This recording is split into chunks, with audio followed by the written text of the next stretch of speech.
Karl Marx, a 19th century philosopher, economist, and sociologist, remains one of the most influential and controversial figures in history. His theories on society, economics, and politics, collectively known as Marxism, have profoundly shaped modern thought and continue to be debated. While often associated with communism, Marx's work is primarily a critique of capitalism and its inherent contradictions, and it should be understood as such. At the core of Marx's sociology is historical materialism. He argues that the primary driving force in history is the mode of production, or the way a society organizes its economic activity. It is not ideas or values that shape history, but rather the material conditions of life, specifically how people produce the necessities of life. Each mode of production, for example, feudalism, capitalism, is characterized by specific relations of production, the social relationships that arise around the process of production, and most importantly, class relations. Marx argued that history progresses through a series of class struggles, conflicts between different classes over the means of production and control over the process of labor. Marx defined class in terms of one's relationship to the means of production, land, factories, tools, etc. In capitalist society, there are two primary classes. The bourgeoisie are the name given to the capitalist class who own the means of production. By the proletariat, Marx refers to the working class who own only their ability to labor. Capitalism, according to Marx, is inherently exploitative.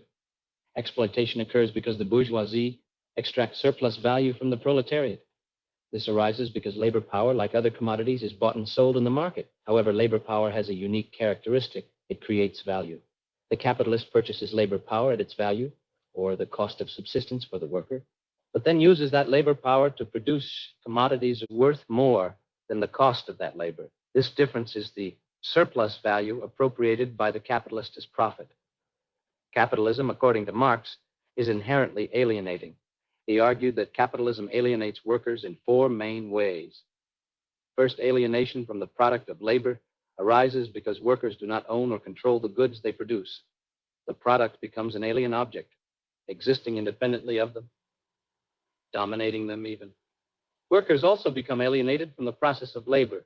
Work in capitalist factories is repetitive, monotonous, and dehumanizing.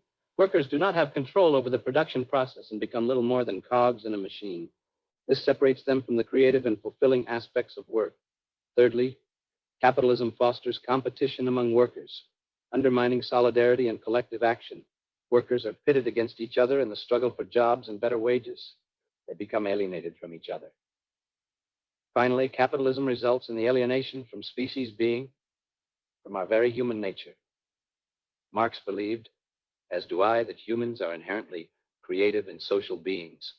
Capitalism, by alienating workers from their labor, their products, and each other, alienates them from what it means to be human. A commodity is any good or service produced for exchange in the market. Marx analyzed the nature of commodities, arguing that they have both use value, their practical utility, and exchange value, their value in the market.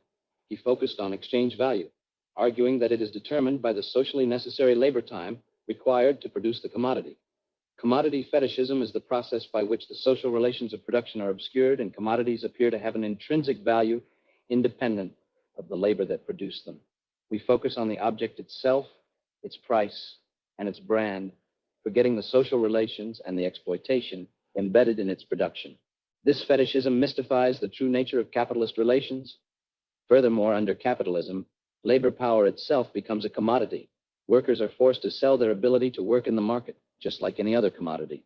This results in reification. The worker is treated as a thing, as a factor of production, rather than a human being with needs and aspirations. This dehumanization is a consequence of labor being reduced to a mere commodity. Marx's ideas have endured in sociology, providing us with a critical analysis of capitalism and an emphasis on the inherent contradictions and exploitative nature of the system.